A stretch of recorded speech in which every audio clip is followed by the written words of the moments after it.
Assalamualaikum dan salam sejahtera. Saya akan membuat serba sedikit dokumentari berkenaan orang tua. Okay, Mam. Ini siapa? Ini siapa dia? Wartawan daripada TVK, TV Kelantan.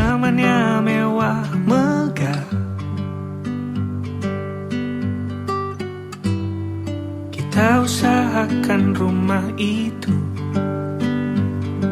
dari depan akan tampak sederhana, tapi dibuat kuat, dirancang. Tapi sekarang ni pakcik dah tua kan, manalah dia nak jaga orang tua macam pakcik Bagaimana emosi pakcik pula duduk dekat sini? Okey ke? Kalau tanya lebih mendalam, sebenarnya pakcik sedih jugalah. Tapi nak memandangkan pakcik tak naklah menyusahkan dia, tapi kebanyakannya sebab menantu. Okey, faham.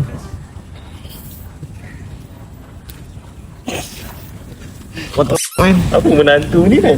Tak tahu. Tapi pas anak aku kahwin, tu yang berubah. Menantu aku tu, dia lah punya pasal. Aku, menantu aku Dua,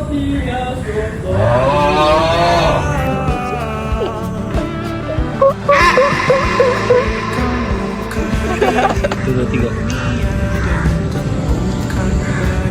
Mana reaction eh? Apa ni? Mana? Mini aku. Asal ni kau? Saya stop jalan. Macam orang sunat. Jangan sunat. Kita try dulu.